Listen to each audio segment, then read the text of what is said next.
You know, I think when I'm done here, I'm going to go ahead and weed whack. Nah, you know what? Who am I kidding? I'm not going to. You know, one thing I wanted to do a little differently this year, I wanted to show people, a lot of people ask me, you know, what varieties of tomatoes I grow, because they know I grow quite a few different ones. This year, I only did 17 varieties because I had a wedding on the East Coast, and I didn't get back till the end of May, and so everything got in a little bit late, and so I only did 17 varieties. But I still did all of my staples, the ones I grow every year, and 2 of them I grew again this year that I grew last year that didn't do too well because we had all the forest fires around us and all that smoke and whatnot. It was just choking everything. So these kind of laid an egg last year, but I wanted to give them another try. And believe it or not, these 2 just completely blew my mind. You'll notice that they're not up here. They're all just sunk down because they're so prolific, so productive that it's kind of like a backpack. You know, you put too much weight on your knees buckle kind of thing like that. So I let them go. I didn't even bother trying to restrain them because they had so many that I was afraid that if I tried to, that a lot of the branches would snap and everything. So some of them that are really productive like this, I let them sprawl. Especially being in a raised bed like this, they can just kind of droop over the bed and they don't harm anything. So that's what I did with these 2 here. So the 5 that I want to show you, the first 2 are the ones that carry over from last year that I did again. And then the other 3 biggest producers are staples that I grow every year. And so let's get started on these first, all right? The first one that I want to show you is called Mushroom Basket. This is the one that impressed me the most. And I've already picked 11 tomatoes off of this plant, believe it or not. And it's still, it's still producing incredibly. This one here, I tried to stake it and then, tie it, and it would have nothing of that. It wanted to sprawl. And so instead of fighting with it and continually, tying it off, I decided I'm just going to let it go down because these raised beds are great. And it just drooped over the edge and it's producing these huge clusters. Look at this. Now in here, this cluster here, you'll notice I've got a cluster of 1, 2, 3, 4, and a little one here that's starting. So that's a cluster of 5 right there. And it just keeps going. They're down in here. I've got them under here. And this one here was just incredibly prolific. And now as far as taste, the taste was really good. I was impressed with it. So this one is definitely going to be in my garden. If it keeps producing like this is going to be in my garden for the rest of my life. Okay, so number 2, I know my shadow is in it, but I just can't help it. Number 2 is called Bear Claw. Now this one was not quite as productive as the Mushroom Basket. However, this one produced the biggest tomatoes this year. And right here you'll see they don't grow in large clusters. They're more individual, but they're absolutely huge. They're good sized tomatoes right here. And I would say this one was probably about as half productive as the Mushroom Basket. However, they are much bigger and they're more normal as far as production. The Mushroom Basket was just unbelievably blew me away. So this was a normal production for this type of plant, but still they were so heavy that I just let them slide down the pole and said, you know what, go ahead and just drape off the sides. And I have already picked about 6 tomatoes off of this plant here. Incredible tomato. This one is going to go in my garden again next year. Okay, so number 3 on the list is actually many people's favorite. This is called Mortgage Lifter. Now the thing I like about this is they're very uniform. It produces prolifically, but also it produces steady. It starts off, it's not an early producer for me, but once it starts, it just keeps right on going until, all the way into September and whatnot. And I love it. These are the kind that would actually be, that people would take to market, because they're all uniform and stuff.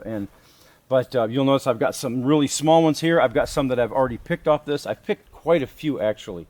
And it's just keeps on producing. So this has always been a staple for me just because it's never let me down and it gives me fruit once it starts producing all the way through September. Okay, so number 4 on the list is called Northern Delight. Now this is another one that I don't stake, because in years past I've tried to stake it and put it in a cage, and what it does, it starts to go up and then it goes out laterally and just droops over, and it just says screw you. It's just like it doesn't want to be in a cage. It doesn't want to be constrained. So I've always let this just sprawl, and I've shown it in previous videos. Like I have one that's probably back in 2012 or so that I grew up in Alaska, and it just did the same thing, and it spread all over the yard. So I let it sprawl, and it's happy that way. Now the thing about this tomato, aside from the fact it has excellent flavor, is the fact that I've grown it in Alaska in 50, 60 degree weather, and I've grown it here in Southern Oregon in 100 plus, and it's always produced. Another great thing about it is that it's an early producer, believe it or not. It's always the first one to give me fruit. And here it is the end of August, and it's still putting out. Look at this. I've still got fruit on here. And of course, it's toward the end of its life. You can tell it's starting to die back. They're not very big, but they do sprawl. And I've actually cut these back. But they'll get, 3 feet tall or so, no problem. Now, if you haven't grown cherry tomatoes, I would recommend this one here because it's going to produce for you. Okay, I'll just move you to the right here. Okay, so we go over here, and the last one here is called Noah's Grape. Now, there's a backstory to its name, and I'll give you that in a minute. However, this one here you won't find in any seed catalogs because it's one that I've been growing out. This is its 6th year now. So this is an F6, and I grew it out from a sweet grape tomato that I got from the grocery store 6 years ago. And it is actually stabilizing because they're pretty close to the size they were when I started saving the seeds and growing them out. But this one here, same thing. Take a look at this cluster. These clusters are just incredible. And it's just unbelievably prolific, if I can get that out. And the reason why I like to grow grape tomatoes is because I don't really put them in salads.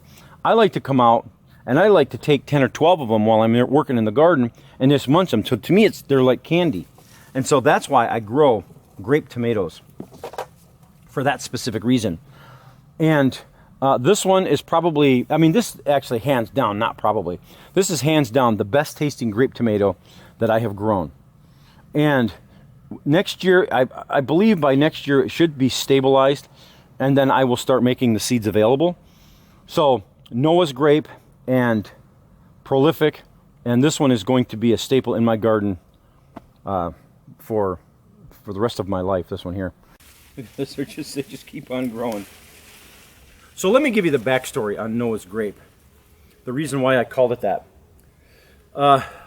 6 years ago, I had a bunch of starts that I had in the orchard, and this was beginning of April. I put them out to kind of harden them off, and so they were in the orchard. Now the orchard is backed up to a huge hill, and we had an unbelievably wet April, and we started having floods. Well, I had forgot that I put some flats down in the orchard. Water came down the hill and flooded the orchard, which didn't hurt the trees, but all of my flats ended up going down the hill and in the corner of the orchard. And they went up against the fence, right? And there was it was like pooled up there of, this like 20 feet by 20 feet or so of a huge flooded pool that everything ended up in and ended up dying. One of those plants was actually in the water, kind of like just, back and forth, like that. And I thought, well, it's going to die. It was all wilted, and it was the only one that was actually looked like it was trying to have its head above water. And so I decided, I went over and I waded through and I grabbed it, and I brought it into the greenhouse, and I repotted it, and it looked like it was just going to die for a week or two. It just really didn't do anything, and then lo and behold, it started perking up, and it started actually growing, and it ended up being a fairly healthy plant when I actually took it out to the garden. It wasn't as healthy as the other ones because it had such a hard start. But I was so impressed with it that it survived that flood that I decided, I'm going to call it Noah's Grape. Next year, I'm going to be making those tomatoes available. So I'll probably be giving a whole bunch of them away. I'll try to save a bunch of them this year and then save some next year. But anyways, that's the backstory on that. Probably, I know it's kind of boring, but So there are the 5 that I wanted to show you this year that impressed me, that did really well this year. And now I do have some other staples that I grow all the time. Of course, I do the Cherokee Purple and the Opelka, and those are all staples, and they did really well this year. But they just did what they normally were supposed to do, and so nothing to write home about. So I wanted to show you these 5. And for people that keep asking me which ones I grow and which ones that I really do like, those are the 5 staples right now that are going to actually definitely be going in my garden next year, and I'll be saving a lot of seeds for those. So anyways, it was 109 here yesterday, and it's supposed to be 100 today, so it's getting scorching. So I'm going to take it inside and let the plant survive without me. All right. Well, thanks a lot for watching, guys. And don't forget to subscribe. And make sure you hit that bell so you get notifications when I upload a new video. That's why I'm kind of talking fast, because I wanted to get it done because it's getting scorching out here. All right. So thanks a lot, guys. We'll catch you.